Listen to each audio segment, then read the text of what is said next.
নমস্কার বন্ধুরা, স্বপ্নভিলা চ্যানেলের ঘরকন্যায় সবাইকে অনেক অনেক স্বাগত।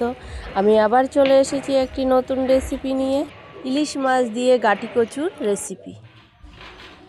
গাটি কচু রেসিপির জন্য এই যে গাটি কচু নিয়ে নিয়েছি একটা ঝুড়িতে। এবার গাটি কচুগুলো কেটে পরিষ্কার করে ধুয়ে নেব। গাটি কচু রান্নার জন্য উনুনের পরে আমি দুইখানা কড়াই বসিয়ে দিয়েছি। দুইখানা কড়াইতে আমি রান্না করব। একটা কড়াইতে মাছ ভেজে নেব, আর একটা কড়াইতে গাটি কচু রান্না করব। তার জন্য দুটো কড়াইতেই তেল দিয়ে দিয়েছি। এই যে গাটি কচুগুলো আমি কেটে পরিষ্কার করে একদম ধুয়ে নিয়েছি। এদিকে কড়াইতে তেল গরম হয়ে গেছে, তেলে দিয়ে দেব জিরে ফোড়ন, দিয়ে গাটি কচুগুলি ভালো করে ভেজে নেব। জিরে লাল লাল হয়ে গেছে, এরকম অবস্থায় দিয়ে দেবো গাটি কচুগুলো একটু ভেজে নেব। রান্নাটা স্কিপ না করে আমার সঙ্গে থাকবেন এবং সম্পূর্ণ দেখবেন। দিয়ে দেবো পরিমাণ মতো হলুদ, দিয়ে দেবো পরিমাণ মতো লবণ, দিয়ে লাল লাল করে গাটি কচুগুলো ভেজে নেব।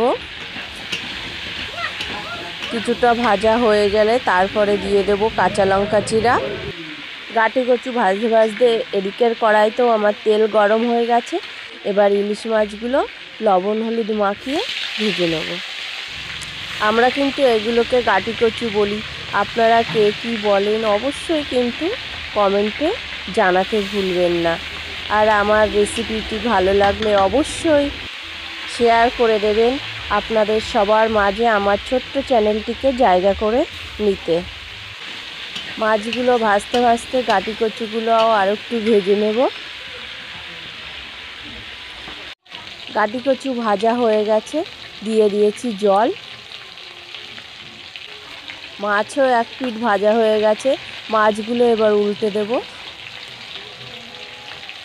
মাছগুলো সব আমি এক পিঠ উল্টে দিয়েছি। এদিকে গাটি কচুর গ্রেভিটাও ফুটে উঠেছে।